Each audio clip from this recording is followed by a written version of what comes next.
Salut les copains. Alors comme vous le savez, sur cette chaîne, on s'intéresse principalement à l'éco-responsabilité, le durable, essayer de réduire ces déchets au maximum, même si c'est pas toujours facile. Et ici, les fêtes arrivant, je me suis posé la question de savoir, mais tiens, est-ce qu'on peut essayer de passer des fêtes sans forcément pour cela dépenser trop d'argent et être un peu plus éco-responsable, pourquoi pas. Si c'est ce que vous cherchez, vous êtes bien tombé, vous êtes dans la bonne vidéo. Sinon, soit vous allez apprendre des choses ou pas, et si ça vous intéresse vraiment pas, n'hésitez pas à passer votre chemin, je serai pas du tout offusqué de la chose. Ceci dit, je vous propose un article que j'ai rédigé, une espèce de revue de presse, d'un tas d'articles que j'ai trouvé sur le net, que je trouvais assez intéressants pour ces fêtes de fin d'année et qui nous proposent des solutions différentes de ce qu'on peut voir habituellement. Alors, qu'est-ce qu'on peut mettre en place pour passer de bonnes fêtes et que ça ne coûte pas une blinde? Ok? Bon, alors, on va s'attarder sur les différents articles que j'ai trouvés et on va commencer par un article qui nous donne des idées de cadeaux qui sont en fait des objets reconditionnés et donc à qui on va donner une seconde vie et qui fonctionnent super bien. Il faut savoir que actuellement le marché, parce que bon c'est reconditionné mais on peut parler du marché de seconde main aussi, c'est plus comme avant. On arrive à trouver des produits de très bonne qualité, très récents, et qui a des prix aussi très intéressants. Donc ce marché est en pleine expansion, en pleine évolution, et moi je remarque que d'année en année, il y a de plus en plus de gens qui achètent en seconde main. Le nombre de gens maintenant qui achètent des vêtements sur Vinted, c'est quand même assez phénoménal par rapport à avant. Moi-même, je dois vous avouer que avant d'avoir le réflexe d'aller dans les magasins, je regarde d'abord sur Vinted s'il n'y a pas quelque chose de comparable qui me permette d'acheter à moindre prix un vêtement ou un accessoire que j'ai besoin et qui doit pas forcément être le dernier sorti. Hein. Donc voilà, donc si ça vous parle, il faut aussi de votre côté essayer d'aller vers ce genre de marché. Vous allez voir que vous allez être agréablement surpris. Ici l'article que j'ai trouvé, c'est 5 idées de cadeaux reconditionnés pour la Noël sous le signe de l'écologie. C'est des grands mots à l'écologie, mais je veux dire, afin de vous permettre de pas gaspiller bêtement, de réfléchir un peu plus loin et se dire, est-ce que c'est vraiment nécessaire un emballage pour l'objet que je veux acheter, étant donné que l'emballage, il va durer quoi, 5-10 minutes le temps que vous le déballiez et que vous utilisiez l'appareil, parce qu'en somme, c'est l'appareil que vous allez utiliser, pas l'emballage. Quand même un peu... Mais bref, faites encore une fois ce que vous voulez. Moi ici, ce que je vous propose, c'est des alternatives. Vous en faites ce que vous voulez. Alors, ici, les 5 idées d'alternatives qu'ils ont trouvées, c'est par exemple, comme quoi, trouver un iPhone pas cher. Hein. Alors l'iPhone figure parmi les smartphones les plus désirables et les plus demandés sous le sapin. Alors pourquoi pas, face aux tarifs élevés des derniers modèles, la solution du reconditionnement s'avère incontournable. D'autant qu'il est possible de choisir un modèle un peu plus ancien et qui n'est plus commercialisé chez les vendeurs habituels. Donc on va dire que tous les 6 mois, 1 an, il y a un nouvel iPhone qui sort. C'est pas pour ça que le modèle juste avant, il est obsolète et tu sais plus rien faire avec. Il est certainement très performant. Et des fois, pour le peu de changements qu'il y a avec le nouvel appareil, des fois, ça vaut vraiment la peine d'acheter le modèle juste avant à un prix vachement plus bas que ce que tu pourrais acheter déjà si tu achètes le nouveau, parce que là, ça va te coûter une blinde, et le modèle avant qui, des fois, a une réduction de vachement plus de 50% sur son prix d'origine. Donc, ça peut être intéressant de voir à ce niveau-là, surtout si tu es fervent admirateur d'iPhone et que tu rêves d'en avoir un. Il y a d'autres choses que tu peux trouver, comme les aspirateurs Dyson, qui sont aussi beaucoup demandés, ce qui est normal, parce que ce sont quand même des sociétés au niveau de la pub, ça va à donf, donc ça te donne un peu un truc dans la tête que tu aurais envie d'acheter ce genre d'appareil. C'est possible de les trouver reconditionnés et donc de les payer moins cher si c'est le genre d'appareil qui te fait plaisir. Il faut pas oublier que même si tu deviens éco-responsable, faut pas t'empêcher de te faire plaisir. Mais dans le plaisir, c'est un conseil, t'en fais encore une fois ce que tu veux, dans le plaisir, essaye d'être le plus éco-responsable possible. Si tu as envie d'un Dyson, parce que je sais, il y a des puristes qui vont dire « Oh, mais Dyson, en quoi c'est éco-responsable? Tu payes une marque, ça a été fabriqué par-ci, par-là, nanana. » Oui, mais si tu l'achètes reconditionné et en seconde main, et qu'en plus c'est un truc que tu avais vraiment envie, fais-toi plaisir. Tu as été quelque part un peu éco-responsable aussi, en n'achetant pas un appareil qui vient de sortir de la fabrique, puisque tu vas utiliser quelque chose qui a été reconditionné, donc qui a déjà été probablement déjà utilisé, ou si tu l'as acheté en seconde main. Et c'est mieux que cet appareil, comme avant, dans le temps. Hein, ce qui se passait, c'est quand on n'utilisait plus un appareil, qu'est-ce qu'on faisait? On le jetait, tandis que maintenant, une autre personne pourra en profiter, et pourquoi pas toi, hein? Voilà. Donc, moi, je suis dans ce raisonnement-là.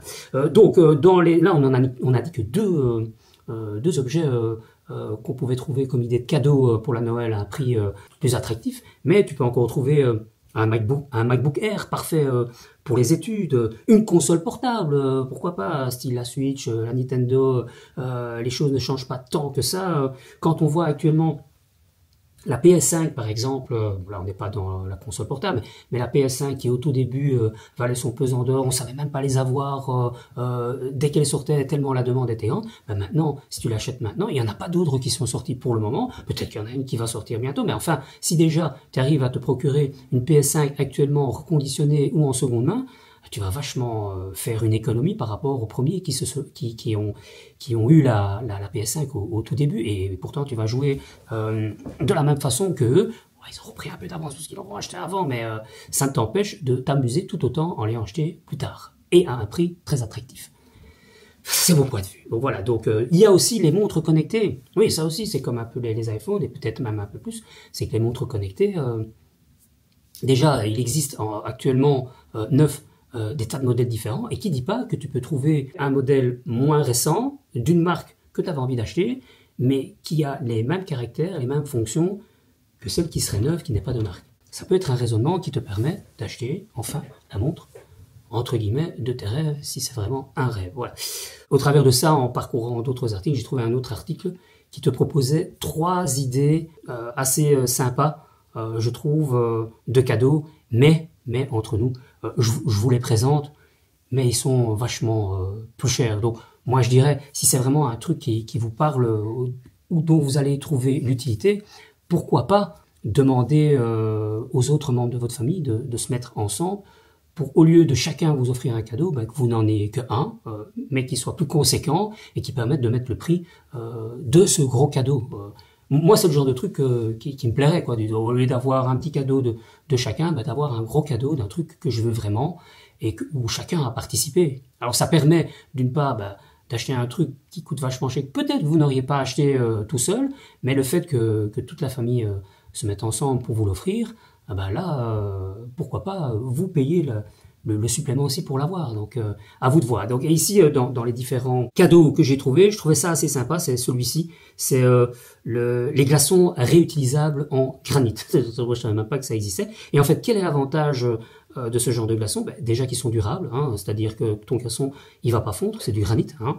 Il a une absorption au froid qui est super bonne. Ça vous permet, par exemple, je prends un exemple, moi je suis pas amateur d'alcool, mais par exemple pour ceux qui sont amateurs d'alcool, qui aiment bien les whisky on the rocks, tu vois, là tu aurais ton glaçon qui ne fond pas dans ton whisky. Donc non seulement au bout d'un moment, ton whisky il va plus être froid, mais en plus il va être dilué par l'eau qui aura fondu. Tandis qu'avec un glaçon en granit, tu vas pas avoir un excédent d'eau et ton whisky on the rocks reste on the rocks. Si tu vois ce que je veux dire. Les glaçons en granit accompagnés d'un socle en bois, en plus c'est super beau, hein, sont une alternative élégante et durable aux glaçons traditionnels. Non poreux, le granit emmagasine le froid et le restitue lentement, probablement beaucoup plus lentement qu'un glaçon traditionnel, permettant de rafraîchir les boissons sans les diluer, comme je vous ai expliqué. Une fois utilisés, il suffit de les rincer et de les replacer sur leur plateau jusqu'à la prochaine utilisation. Donc voilà, maintenant je sais pas, voilà, le prix est d'environ 20 €. On va dire c'est peut-être beaucoup pour juste des glaçons, mais pour un cadeau, 20 €, et c'est original, et en plus, tu vas très vite récupérer ton bac à glaçons, où tu mets ton eau dedans, là il suffit, hop, d'un petit peu les rincer, hop, tu les remets dans le bac à glaçons. L'autre avantage, c'est que, je sais pas si ça t'arrive, ça m'arrive de temps en temps, c'est que quand je remplis, des fois j'ai rempli un peu trop, et alors quand mon bac est un peu trop incliné, paf, il y a de l'eau qui tombe du bac à glaçons, donc soit je dois de nouveau le remplir, frotter ce que j'ai mis, ou alors les remplir un peu moins, tandis que là, tu mets juste tes petits glaçons en granit, hein, ça va jamais déborder. Donc c'est un avantage supplémentaire, et en plus, tu les as à vitam aeternam, quoi. Donc, une belle alternative, je trouve, qui peut valoir la peine. Et en plus, allez, regardez-le. C'est sympa, c'est joli, hein. Vous mettez ça à table, vous venez de le sortir du surgélateur, chacun prend son glaçon, hop, hop, hop, il le met dans son verre. Je trouve ça assez sympa. En plus, t'en as, c'est 6 pour 20 €. Bon, pour une idée de cadeau, moi je trouve que ça peut être sympa. Ça change des brôles pour 20 € que tu peux avoir, que tu fais, ah ouais, c'est chouette, c'est original, ah, on va acheter un mug, machin, et que tu l'utilises 3 fois. Là, au moins, tu auras un truc sympa et utile. Enfin, utile pour des cocktails ou quoi que ce soit. On se comprend. Hein. Bon, alors, une autre alternative, enfin, une autre idée de cadeau. Là, c'est déjà un peu plus conséquent, c'est 50 €. Mais bon, si tu aimes bien les cosmétiques naturels, bon, moi, j'en utilise pas, mais je sais qu'il y a plein de gens qui adorent les cosmétiques. Eh ben, ça peut être une alternative sympa. Ou alors, un kit de produits ménagers. Bon, alors, moi, je le propose, mais c'est pas le genre de truc que moi j'achèterais, parce que je fais la plupart de mes produits moi-même, et ça me revient moins cher que 50 €. Mais bon, quand tu veux découvrir, ça peut être un cadeau sympa pour faire découvrir aux gens des produits ménagers naturels et de se rendre compte que les produits naturels ne sont pas moins efficaces que ceux que tu trouves dans le commerce. Des fois même, ils sont même plus efficaces que ceux que tu trouves dans le commerce. Je sais que c'est compliqué des fois de faire un switch tellement la publicité est matraquée à longueur de journée, que ce soit en rue, à la télé, tout ce qui s'ensuit, et qu'on a l'impression que ah oui, c'est le produit qu'il faut. Mais des fois, il faut pouvoir faire le switch, ou alors ne fût-ce que tester pour se rendre compte qu'effectivement, dans les produits naturels, on peut trouver des alternatives très sympas. Voilà. Et alors la troisième chose, alors là, on monte dans les prix. Comme vous pouvez le voir, 369 € pour un lombric composteur NEMA. Alors pourquoi aussi cher? Parce que c'est tout un système en fait qui vous permet d'avoir une plante au-dessus, de récupérer le kombucha, je crois, enfin cette espèce de liquide de compost que tu vas pouvoir récupérer pour nourrir ton potager. Alors comme il y a des lombris dedans, bah oui effectivement ça coûte un petit sou. Je sais pas ce qu'il a de spécial. Mais je vous parle de ça, pourquoi? Parce que moi j'ai vu une autre alternative, mais qui est aussi dans cette gamme de prix, qui me titille, qui me dit ouais, j'aimerais bien avoir un lombricompost d'intérieur, parce que j'ai un compost à l'extérieur, mais enfin je te parle de moi, mais je suis sûr qu'il y a d'autres personnes où c'est le cas. Mon compost il est au fond du jardin. Moi je suis dans un pays où il pleut très souvent. Pour ainsi dire, je crois que je compte plus sur les doigts les jours où il fait beau que les jours où il pleut. Hein. Et du coup, c'est compliqué des fois de se dire, ah, là, j'ai rempli mon petit pot de déchets alimentaires, je vais aller jusqu'au compost en bas pour les jeter. Ah merde, il pleut, je dois passer la terrasse en bois, mais en hiver avec les arbres, machin et tout, la pluie, ça glisse, je risque de me casser la gueule. Je dois faire super attention. Et en plus, une fois que j'ai descendu les escaliers pour aller vers mon compost, là, je suis dans la gadoue parce que c'est tellement mouillé que c'est pas agréable et j'ai souvent la flemme d'y aller parce que rien ne me donne envie d'y aller. Tandis que si j'avais un composteur d'intérieur, ça me permettrait de ne pas devoir aller au jardin, de tout mettre là, et après X temps, j'ai du compost qui se forme directement dans celui d'intérieur, dont je peux utiliser pour réapprovisionner mes plants, que ce soit mes aromates ou même les petits avocats que je fais pousser chez moi, pour après les offrir à Paul, Pierre et Jacques, même si dans la famille ils ne s'appellent pas Paul, Pierre et Jacques, enfin, tu m'as compris, j'espère. Et donc voilà, donc je me dis, pour moi, son utilité va être amortie au fil des années. Maintenant, ceci dit, c'est vrai que le prix qui est conséquent, mais comme je l'ai dit au préalable avant, ça peut être une idée de regrouper les gens avec qui tu fêtes la Noël pour leur dire, voilà, moi les gars, ne m'offrez pas chacun un cadeau, j'ai une idée de cadeau bien précis, si vous voulez vous cotiser pour que je puisse l'avoir comme cadeau, ok, faisons comme ça, et même si on comptait faire par exemple un anniversaire, pourquoi pas regrouper les deux. Enfin, moi c'est ce que je fais des fois avec les enfants quand ils veulent un gros cadeau, je dis voilà, écoute, ok, on y met le petit sou, mais c'est pour ta Saint-Nicolas, ta Noël, ton anniversaire, et voilà, et comme ça t'en profites dès maintenant, hein, si ton anniversaire dans X temps, et au lieu de te donner 3 broles ou 3 chinoiseries, tu vas aimer sur le moment, et après 15 jours, 3 semaines, tu le mets dans un coin, je préfère t'offrir quelque chose qui coûte peut-être un peu plus cher, mais dont tu auras de l'utilité pour des années. Ok, voilà, c'est un avis, vous faites ce que vous en voulez, et c'est pour ça que je vous ai parlé aussi de ces alternatives, qui sont éco-responsables, mais pas forcément économiques. Je continue avec les articles que j'avais. Oui, là c'est alors La tendance des cadeaux de Noël pour les étudiants en 2024, c'est encore un autre article que j'ai trouvé. Et cet article nous dit, voilà, à l'approche de Noël, la quête du cadeau parfait pour les étudiants peut s'avérer un défi. C'est vrai que des fois, c'est compliqué. Et en 2024, les tendances mettent l'accent sur l'utilité et l'éco-responsabilité. 2 critères essentiels pour une génération de plus en plus consciente des enjeux environnementaux et de ses besoins pratiques. Voici un tour d'horizon des idées qui marquent cette année. Alors, il y a les objets connectés, donc on en a déjà parlé avec les montres connectées et tout ce qui s'ensuit. Et apparemment, de plus en plus d'étudiants achètent cela en seconde main ou en matériaux recyclés. Déjà là, je découvre qu'il existe des casques et des écouteurs sans fil éco-conçus. Plusieurs marques proposent désormais des modèles fabriqués à partir de matériaux recyclés. Ces écouteurs sont à la fois esthétiques, fonctionnels et respectueux de la planète. Donc maintenant, là, il n'y a pas le prix, mais ça pourrait être intéressant de voir le prix, où c'est fabriqué, tout ce qui s'ensuit. Des batteries externes solaires, parfaites pour les étudiants souvent en déplacement. Elles permettent de recharger leurs appareils tout en réduisant leur empreinte énergique. Ah ouais, c'est aussi, si tu pars en voyage, tu es dans un pays et qui fait chaud, où il y a du soleil, c'est mieux d'avoir une batterie solaire qu'une que tu vas brancher dans la prise. Ouais, c'est pas con, tiens. Moi, ça me donne une idée de me dire, tiens, je ferais bien aussi une batterie comme ça. Ordinateur ou tablette reconditionné, même topo. Éco-responsabilité au quotidien.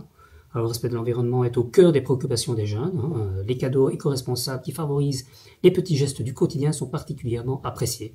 Donc, effectivement, et c'est vrai que moi, je vois, mon fils, ma fille, c'est devenu normal et habituel de prendre une gourde avec à l'école ou pour d'autres déplacements.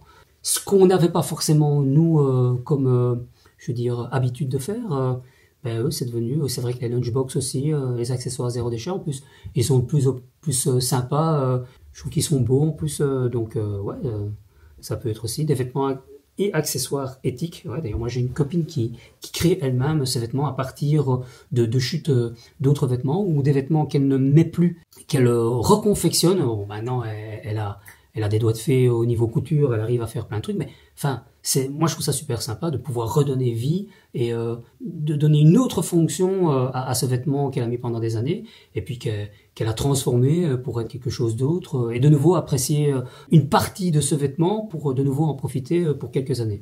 Donc voilà, ça fait partie de ça aussi, et pour en revenir à mes enfants, moi, ma fille de plus en plus, elle aime chiner dans les friperies et trouver, parce que c'est à la mode de trouver des vêtements vintage, et dans les friperies, t'arrives à trouver ça, et des fois trouver une pièce super sympa qui sort de l'ordinaire et qui permet de changer de tout ce qu'on voit comme vêtements neufs.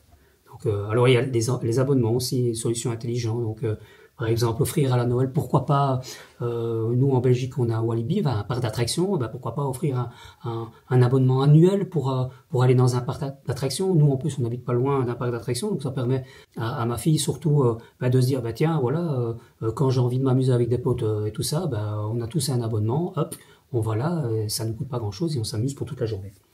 Voilà, mode de cadeau d'hier. Enfin, lisez l'article, vous allez voir qu'il y a plein de trucs super sympas. Je vous ai mis les références, vous irez voir dans l'article qui est ici. J'ai un troisième article qui sont choisir des cadeaux locaux et responsables. Ça peut être par exemple, et c'est justement la période des marchés de Noël. Et d'ailleurs, j'ai trouvé un article là-dessus super sympa de toutes les choses qu'on peut trouver à faire à Marseille. Et donc là, vous allez voir l'article, je vous mets en revue quelques trucs comme ça. Voilà, il y a même une carte de tout ce que vous pouvez trouver pour ce mois de décembre à Marseille qu'il y a eu de faire, que ce soit les marchés. Alors regardez ici, je regarde avec vous. Joyeux réflexe, le samedi 7, marché des créateurs, fête de l'hiver, les marchés de Make It Marseille, Mini Santa Market, la Haute Solidaire. Donc vous voyez, et ce qui se passe à Marseille, il y a certainement d'autres activités similaires qui se passent ailleurs en France. Donc n'hésitez pas à aller voir, ne fût-ce que sur le journal de votre commune ou quoi, quelles sont les choses qui sont proposées. Moi, j'habite en Belgique, à Louvain-la-Neuve. On a un marché de Noël qui est là pour quelques semaines. On va aller faire un tour, voir. C'est pas pour ça forcément qu'on va acheter, mais des fois, il y a des petits trucs sympas qui coûtent pas trop cher et qui peuvent faire plaisir parce que ça sort tellement de l'ordinaire et qui sont durables et qu'on peut utiliser à bon escient. Donc voilà, n'hésitez pas à voir dans votre commune quelles sont les activités qui sont proposées et les alternatives éco-responsables que vous pourrez trouver. Et c'est l'occasion, je dis, en ces périodes-ci, de tester, d'essayer. Si ça vous plaît pas, bah, au moins vous aurez eu, je peux même pas parler de courage, mais la présence d'esprit, enfin c'est même pas une présence d'esprit, mais de se dire tiens voilà, j'essaie une fois autre chose. Si c'est pas bien, bah c'est pas grave. Mais au moins tester, au moins essayer quoi. C'est le même principe. Je sais pas si ça vous arrive. Moi quand je voyage par exemple, j'aime bien goûter la cuisine locale. Alors des fois je tombe sur des trucs, waouh, super ça va. Des fois je tombe sur des trucs, oh non ça va plus jamais. Mais au moins j'ai testé et au moins je sais que quand je suis face à tel plat, ok ça pas. Mais c'est bien de découvrir les mets du pays. Si c'est pour manger un steak frites par exemple dans les pays asiatiques, je vois pas l'intérêt. Autant découvrir la cuisine locale. Si c'est pour partir si loin et manger un steak frites, autant rester ici. Même si le fait de partir loin n'est pas toujours éco-responsable. Mais il faut trouver un juste milieu. Il faut pas non plus être extrémiste d'un côté ou extrémiste de l'autre. Il faut essayer de trouver ton équilibre en fonction de ta conscience et en fonction d'où tu vis pour être en harmonie avec les autres. Et si tu prends la conscience de te dire ouais c'est vrai qu'il faudrait être un peu plus éco-responsable, en tout cas ça nuit en rien d'être plus éco-responsable. Mais si tu trouves un équilibre, trouve ton équilibre et tout le monde sera content. Moi je suis du principe que le moindre petit truc que je fais, c'est toujours mieux que celui qui ne fait rien. Bon, là toi tu vois, moi c'est mon principe. Mais bon, je peux comprendre que tout le monde ne soit pas d'accord avec moi. Bon, pour continuer, j'arrête de sortir des sujets, parce que sinon on va faire une vidéo de 3 heures. J'ai trouvé un autre article qui est intéressant aussi, de se dire, quand c'est les fêtes, on essaie toujours de s'habiller un peu plus chiquement, ou d'avoir un costume, ou ceci et cela. Avoir un costume, acheter un costume pour les fêtes, c'est encore une fois faire des frais incommensurables juste pour une soirée. Et ici, en fait, on propose des alternatives. Et même avec des comparaisons de prix, ce qui est assez intéressant, c'est de se dire, par exemple, au lieu d'acheter un costume dans un commerce, enfin une enseigne classique, pourquoi pas le louer, pourquoi pas l'emprunter, pourquoi pas l'acheter en seconde main. Et ici, en fait, ils ont fait vraiment un répertoire, on va dire, des différentes alternatives, en donnant, par exemple, ici, le prix d'un costume dans une enseigne classique, probablement du prix le plus bas au prix le plus haut. Vous voyez que c'est entre 50 et 150 euros. Et que par exemple, une location, ça revient entre 20 et 100 euros, selon le costume que vous allez louer, bien sûr. Mais enfin, on voit déjà la grosse différence qu'il y a entre les deux pour une soirée où vous allez mettre.